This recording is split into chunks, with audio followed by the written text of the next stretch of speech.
The void swallowed the stars, leaving nothing but an oppressive silence. They sent me to the Charon, a deep space hauler that had simply vanished from the comms. I expected dead systems, a vacuum leak. What I found was silence thicker than the void itself, a cold dread seeping into my bones, and the unsettling certainty that something else was breathing in the dark, hungry for the light I carried. My name is Kalen Vance, and my life was a symphony of circuits and diagnostics. Maintenance technician, problem solver. When a vessel went dark, I was the one they sent to coax life back into its cold, dead systems. The Charon was a behemoth, a deep space hauler built for hauling raw or through the abyssal regions, a leviathan of steel designed to swallow light and sound. When she vanished from the comms, a ghost in the black, command called me. Routine diagnostic, Vance. Probably just a comms array failure. Standard protocol. Standard. Routine. Lies. All of it. My salvage tug, the moth, was a tiny, buzzing insect compared to the Charon. I docked her to the hauler's main airlock with a soft thud that resonated through the dead hull. The void outside was absolute black, a terrifying, starless expanse that seemed to press in on the ship, eager to reclaim it. The comms remained silent, swallowed by the abyssal region's interference or something worse. The airlock hissed open, filling my suit's helmet with the smell of recycled air, faintly metallic, tinged with ozone and something else I couldn't quite place. Stale, like a tomb that had been sealed for centuries. My heavy boot met the cold, grated floor of the Charon's main corridor. My footsteps echoed, too loud, too sharp, in the profound silence. Ambient sound, a faint, distant hum, almost subliminal, of the ship's dormant systems, punctuated by the occasional drip of condensation, echoing strangely. Charon, this is Kalen Vance. Maintenance. Respond. I transmitted, my voice flat in my helmet. Only static greeted me, warped by the void's interference. Comms are dead. As expected, I muttered to myself, trying to sound nonchalant, trying to convince myself. But a cold dread had already begun to seep into my bones, a premonition that whispered of something far more sinister than a simple system failure. The ship was eerily quiet, a labyrinth of interconnected modules, labs, and vast, dark cargo bays. Emergency lights, powered by auxiliary cells, flickered erratically, casting long, dancing shadows that seemed to stretch and writhe with a life of their own. Dust motes danced in the sparse illumination, illuminated by the beam of my helmet lamp. There were signs of a sudden, unexplained abandonment. A data pad left open in a deserted lab, its screen displaying a complex, unfinished equation. A coffee mug, still half full, in the primary control room, but no one there. No bodies. No signs of struggle. Just gone. It was like a snapshot of a moment frozen in time, a tableau of sudden, inexplicable absence. My unease intensified, coiling in my gut. Abandoned, not evacuated. There's a difference. And this feels like a prelude. The silence here was not the silence of a powered-down ship. It was the silence of held breath. A predator's silence. Or something waiting. I felt a prickle on the back of my neck, the innate fear of a lone man in an impossibly vast, dark place. The Charon felt less like a derelict and more like a sleeping beast. I began my diagnostic sweep, starting with the primary power conduits, located deep in the engineering section. The ship felt vast, sprawling, each corridor seeming to stretch into an unsettling infinity. The air grew colder, denser, the emergency lights flickering with a more frantic rhythm. Every creak of the aging metal, every distant clatter of something shifting in the darkness, made me jump. My heart hammered against my ribs, too loud in the oppressive quiet. Ambient sound, a sudden, sharp clang of metal, as if a heavy chain fell in a distant cargo bay, followed by dead silence. Then a faint, high-pitched whine. Hello? Anyone there? I transmitted, my voice a little too sharp, a desperate attempt to break the suffocating silence. Only warp static answered. My internal monologue, usually so logical, fought against a rising tide of irrational fear. Just the ship settling. Old tech. The crew probably just abandoned ship, left in a hurry. But they left the coffee warm. No one leaves a warm coffee. And the silence, it was too profound, too absolute. As I navigated the labyrinthine corridors, the anomalies became more frequent, more unsettling. Lights would flicker erratically in my path, then stabilize just as I reached them. Doors would slide open a fraction, revealing only darkness, then hiss shut as I approached. Faint, ethereal whispers seemed to drift from empty rooms, just at the edge of my hearing, too indistinct to make out, too pervasive to ignore. Was it the ship's ventilation system? Or something else, something trying to communicate? Ambient sound, a low, almost subliminal thrum, too deep to be the ship's systems, resonating in my bones, a feeling of pressure in my inner ear. My comms, already unreliable, became distorted. My voice, when I transmitted, came back garbled, twisted, sometimes with strange, elongated echoes that didn't sound like me at all. Charon. Charon. Kalen. Kalen. It was chilling. Just atmospheric interference, I muttered to myself, my voice tight. A desperate attempt at self-reassurance. Dead space. Happens. But doubt, insidious and cold, began to creep into my mind, chilling me more than the low ship temperature. It was a doubt that spoke of something unseen, something malevolent, lurking just beyond the edge of my perception. I finally reached the engineering section. The air here was colder, denser, the emergency lights flickering with a more frantic rhythm. The main power conduit was dark, dead. I plugged in my diagnostic tablet, its screen bathing the cold metal in a stark blue light. Ambient sound, a faint, almost imperceptible scratching sound from inside the wall near my head, like something dragging claws on metal. My fingers flew across the holographic keyboard, running diagnostics. The system was dead, not a simple malfunction. It had been systematically purged. The data wiped clean. Too clean. Like a wound cauterized, leaving no trace.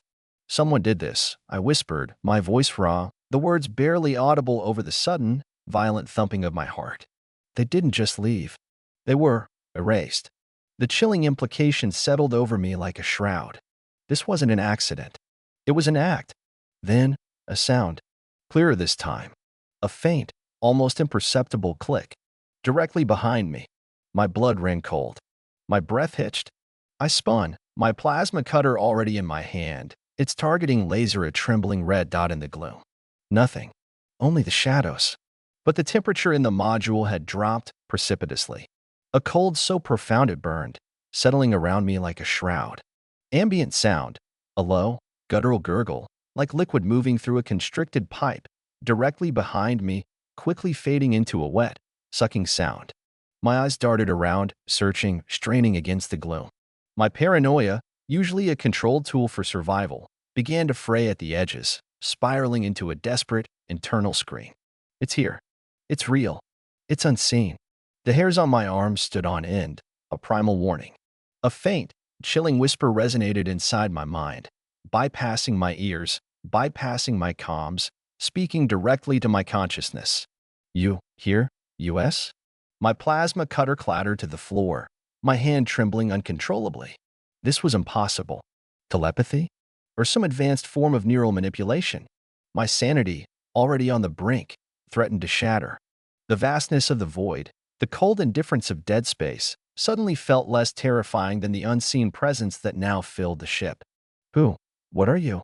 I projected, my mental voice a desperate plea, a raw, terrified question into the overwhelming silence.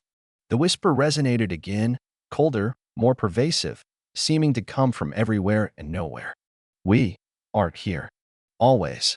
It was a promise. A threat. A chilling certainty. It wasn't just physical pursuit. It was psychological warfare.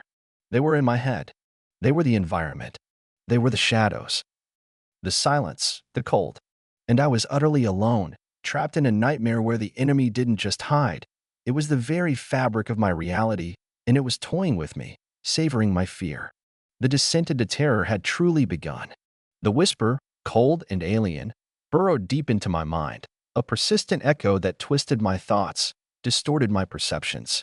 You are alone. It hissed, elongated, chilling. The words were not spoken, but felt, resonating in my very bones, a direct assault on my sanity. My internal monologue, a desperate attempt to cling to logic, was a frantic scream against the encroaching madness. No, not alone. Just isolated. This is a trick. A hallucination. Stay calm. Focus on the mechanics. Find the problem. Fix it. Escape. But the Charon itself seemed to conspire against me. Lights flickered with a deliberate rhythm, creating dancing shadows that mimicked impossible movements. Doors would slide open just enough to reveal a glimpse of darkness, then hiss shut before I could process what I'd seen. The temperature would drop suddenly, plummeting to freezing, then surge to oppressive heat, a constant assault on my physical and mental state, pushing me closer to delirium. Ambient sound, the distant, distorted wail of a siren, abruptly cut short, replaced by static that seemed to pulse with a malevolent rhythm. My comms, a desperate lifeline, became a torment. I tried to hail command, tried to send a distress signal. All I got was static, then warped echoes of my own voice, twisted into monstrous, inhuman tones. Sometimes, a chilling parody of a familiar voice. My sisters. My old captains. Words of encouragement, distorted into mockery. Words of fear, amplified into despair. Hello, Kalen, a voice, impossibly gentle, impossibly hers, whispered in my comm, are you scared? I ripped the comms unit from my suit, my hand shaking violently. It was a trick. A horrifying, insidious trick. They were playing with my memories, exploiting my fears. My profound isolation, once a fact, was now a weapon, wielded by an unseen hand. The entity's influence became more direct, more personal. I would round a corner, and for a fleeting moment, see a figure in the dim light, a crewmate from the Charon's manifest, their face pale, eyes wide with silent terror, their body subtly twisted, elongated, a grotesque parody of human form. Then, they would vanish, dissolving into the shadows, leaving behind only the cold dread of their ghostly presence and the faint, lingering scent of decay. Ambient sound, a faint, scuttling sound, like something chitinous dragging across metal, from directly above me, then the wet, squelching sound of something moving through a vent. I huddled in a maintenance tunnel, a cramped, claustrophobic space, trying to think, trying to formulate a plan. My primary goal was now simple: reach the bridge. The escape pods were there. My ship, the Moth, was docked to the main airlock, but I couldn't risk going back that way. The entity knew my approach. I needed to bypass the comms array, override the airlock protocols, and escape this living nightmare. But the entity seemed to anticipate my every move. Pathways I tried to take were suddenly blocked by inexplicable energy fields, or sections of the ship would suddenly power down, plunging me into absolute darkness, forcing me to backtrack through winding, unfamiliar corridors. The Charon itself felt like a sentient trap, its very structure working against me, its dark, silent bulk a conscious predator. The whispers intensified, a cacophony of alien voices, a silent chorus of malevolent amusement that echoed inside my head. They weren't just words, they were sensations. Cold, pressure, the feeling of being watched from every shadow, every vent, every crevice. I could feel their presence, a cold, unseen breath on my neck, even when nothing was there. My sanity began to fray. I questioned everything. Was that flicker of light real? Or an illusion? Was that distant clatter a fallen object? Or the creature moving, subtly, silently? Was the cold touch on my skin the ship's failing environmental systems? Or the unseen presence brushing past me? The lines between reality and illusion had blurred, dissolving into an indistinguishable nightmare. I started talking to myself, my voice, raw and hoarse, the only sound that wasn't a distorted echo or a chilling whisper. It's just a malfunction, Kalen. Just a trick of the mind. You're isolated. That's all. But the words sounded hollow, pathetic, even to my own ears. I was arguing with myself, with the ship, with the unseen horror that permeated every inch of this derelict. Ambient sound, a low, resonant thrumming, vibrating through the metal deck plates beneath my feet, gradually increasing in intensity like a giant, unseen heart. I found evidence of the previous team.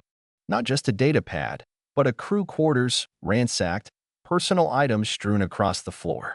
A family photo, its frame bent, lying face down. And on the wall, scrawled in what looked like dried blood, a single, horrifying word: Join US. My blood ran cold. They hadn't just disappeared. They had been driven mad, assimilated, consumed, and then used. My fear, already profound, escalated into a terrifying, all-consuming despair. This wasn't just a physical threat. It was an assault on my mind, on my very perception of reality. The enemy didn't just hide. It was the environment, or even a part of my own mind. And the most terrifying aspect was the loss of control over reality, the terrifying realization of being utterly alone against an unseen nightmare. My desperation reached new heights. I had to escape, before I lost myself entirely.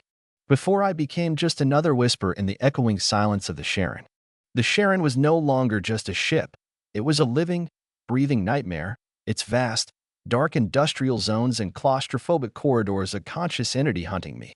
The whispers, once subtle, now formed a relentless, deafening chorus in my mind, alien voices twisting my thoughts, mocking my every move, amplifying my terror.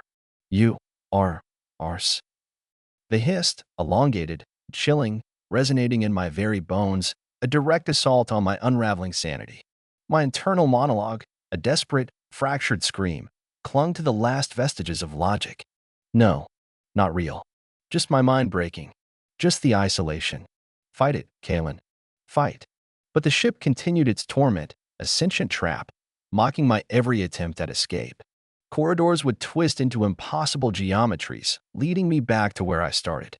Doors would seal shut just as I reached them, only to hiss open behind me, revealing empty darkness. The flickering emergency lights intensified, creating a strobe-like effect that disoriented my vision, turning every shadow into a lurking threat, every piece of machinery into a grotesque, silent observer. Ambient sound, a sudden, sharp intake of breath, incredibly close, but no visible source. My own terrified gasp, amplified by my helmet. I was constantly on the run, my body aching, raw, fueled by pure adrenaline and the desperate need to reach the bridge. The escape pods were there. My suit's power cells were dangerously low. My plasma cutter, now completely useless after attempting to blast through a reinforced bulkhead, lay discarded, a useless weight. I was unarmed, helpless. The entity's psychological warfare escalated. I would hear my own name whispered from an empty vent, followed by the faint, distinctive jingle of my grandmother's antique music box. A memory I hadn't thought of in years, meticulously recreated, twisted into a chilling mockery. Then, the scent of fresh-baked bread, a comforting aroma from my childhood, would briefly fill a dark, moldering corridor, only to be replaced by the metallic tang of ozone, decay, and something else, something wet and sickly sweet. My sanity was fraying. I started seeing things. Not just fleeting shadows, but solid forms in my peripheral vision. Grotesque, shifting figures, their bodies elongated, their limbs twisted, their faces distended into silent screams. They were the crew. The Charon's crew. Mutated. Assimilated. They would melt into the walls, dissolve into the shadows, leaving behind only the cold dread of their ghostly presence. I would whip my head around, heart hammering, only to find empty space. Was it real? Or was I finally losing my mind? The lines between reality and delusion had blurred into an indistinguishable nightmare. Ambient sound, a low, rhythmic scratching, like nails on glass, slowly approaching from around a blind corner, overlaid with a wet, squelching sound. I resorted to desperate measures. I tried to overload the ship's power grid, hoping to disrupt the entity, to force it into the open. I manually rerouted conduits, bypassed safeties, pouring raw energy into the system. The lights flared, then died, plunging entire sections of the Charon into absolute darkness. But the whispers intensified, a silent, mocking laughter echoing in the sudden black. My efforts were futile. The ship itself felt like an extension of the entity, a vast, complex organism designed to trap and torment me. The profound isolation was suffocating. I spoke to myself constantly, my voice hoarse, desperate, my only companion in the echoing silence. It's not real, Kalen. Don't listen. Don't see. But every word felt like a lie. I was arguing with a ghost, with a nightmare that had no face, no form, only a pervasive, malevolent will. I found myself in the main research lab, a vast, circular chamber filled with the ghostly silhouettes of scientific equipment. This was where the previous team conducted their experiments. This was where they vanished. The air was colder here, laden with a sense of lingering dread and the sickly sweet smell of biological residue. On a central console, a final log entry, glowing faintly. The anomaly, it's not external. It's a consciousness. It's inside the ship. It's eating us. Not flesh. Minds. It wants to join. The entry ended abruptly, a deep scratch mark gouged into the screen, as if the last researcher had tried to tear it from the console. And then, I felt it. A presence. Not a whisper this time. Not a vibration. A cold, immense pressure, surrounding me, pressing in on all sides, like a physical weight. It was vast. Formless. Everywhere.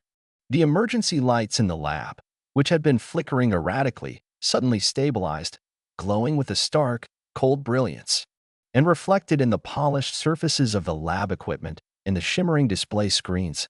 I saw it. Not a monster. Not a physical form, but a distortion, a ripple in the air, a shifting pattern of light and shadow that seemed to stretch into impossible dimensions, filling the entire lab. It was the entity. Vast. Shapeless. Pervasive. It was the environment. It was the ship. And reflected within that shimmering distortion, 1,000 faces. The Charon's crew, their eyes wide with terror, their bodies subtly twisted, elongated, their mouths open in silent, guttural screams.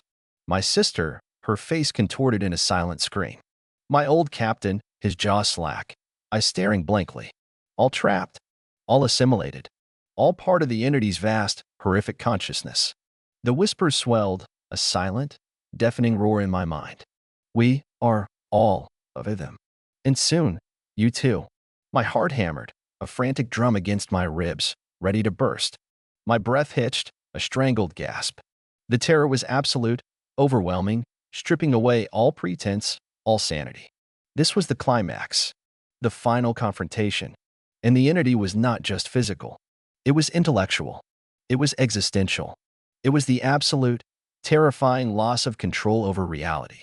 I was cornered, trapped, surrounded by a being that was both nothing and everything. My attempts to escape or fight back had been futile. And now, I faced the horrifying realization that I was utterly alone against an unseen nightmare that sought to consume not just my body, but my very essence. My descent into hell was complete. The most terrifying aspect was not what it could do to me, but what it could make me, what it could take from me without a single sound. And the profound isolation was the only comfort left. I saw the main power conduit, thick as my torso, snaking across the lab floor, pulsating with a dangerous, unstable energy. It led directly to the ship's reactor core. A desperate, suicidal gamble. If I could overload it, if I could force a catastrophic meltdown, it would destroy the Charon.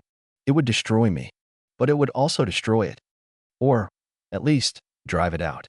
A final, desperate act of defiance against the ultimate assimilation. The entity's whispers became a seductive purr, flowing through my thoughts, showing me visions of peace.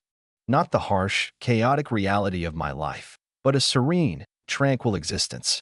My fears, my losses, my loneliness, all dissolved. My sister's face, smiling, healthy. My old captain commending my work.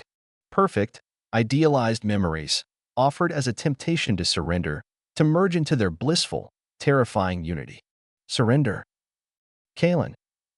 The whisper coaxed, gentle as a lover's touch, yet utterly chilling in its intent. Become one with us. No more pain. Only peace. But the image of the 1,000 tortured faces in the distortion, their silent screams echoing in my fragmented mind, solidified my resolve. This was not peace. This was oblivion. This was the ultimate loss of self. With a guttural cry, raw and animalistic, I lunged towards the power conduit. My body, ravaged by exhaustion and psychological torment, screamed in protest, but my will was unyielding. The entity reacted, its formless presence solidifying, pushing back, a crushing weight that threatened to pin me to the floor. The whispers intensified to a deafening shriek, a cacophony of alien voices that tried to tear my mind apart. My hands, trembling, clawed at the conduit's access panel, my fingers raw, bleeding against the cold metal. The entity fought back, distorting my vision, filling my mind with searing pain, making the conduit shimmer and writhe like a living serpent. Stop, futile. The whispers raged, laced with something akin to fury, or perhaps simply a logical assessment of my disruptive defiance. But I pushed through, driven by a primal need to exist. I tore open the access panel, revealing the raw, humming power lines within. The air crackled with immense energy. I felt the heat, the radiation, searing my skin. My last act, a desperate, final choice. With a scream that tore my throat, I plunged my hands into the humming, raw power lines. The pain was immediate, absolute, searing through every nerve ending, burning out my cybernetics, consuming my flesh. My body convulsed, my muscles seizing, as the raw energy coursed through me, a living conduit of pure, uncontained chaos. The entity shrieked, a silent, deafening cry that resonated in my mind, vibrating through the ship itself. The shimmering distortion that was its form convulsed, flickering, tearing apart. The thousand faces screamed, then dissolved, vanishing into nothingness. The atmosphere in the lab filled with a cold, desperate roar, as if the very air was being ripped apart. The last thing I saw, before blinding white light consumed everything, was the entity's distortion, tearing, shrinking, attempting to recoil from the immense, uncontained energy. It was fleeing, or being destroyed. Then, oblivion. A profound, silent blackness. The resolution was deeply ambiguous and disturbing. I had triggered a catastrophic overload. The Charon would be no more, reduced to a cloud of superheated plasma and shattered debris. And I, Kalen Vance, maintenance technician, would be with it. My physical body, annihilated. But the horror lingered. The whispers of the entity. They had spoken inside my mind. They had played with my memories. They had tried to assimilate me. What if it wasn't confined to the ship? What if, in that desperate, final act of connection, it had succeeded? Not in full assimilation, but in leaving a piece of itself within me? A lingering echo? A silent infection? Perhaps, as the Charon exploded, a fragment of its consciousness, a sliver of its pervasive being, had imprinted itself onto my dissolving mind, carried away on the very wave of energy I had unleashed. My escape from Ethel 9 was not a clear victory. It was a terrifying uncertainty. Did I escape? Or did I become a new vessel, carrying the unseen nightmare within me, doomed to a life of escalating paranoia, questioning every shadow, every sound, every whisper in my own mind? The horror was in the lasting psychological impact, the profound scarring of my psyche, leaving the audience with an unsettling question about what was truly real. The final, chilling realization that the enemy might not just be out there, but forever within me, the ultimate loss of control over reality. And the profound isolation was my eternal torment.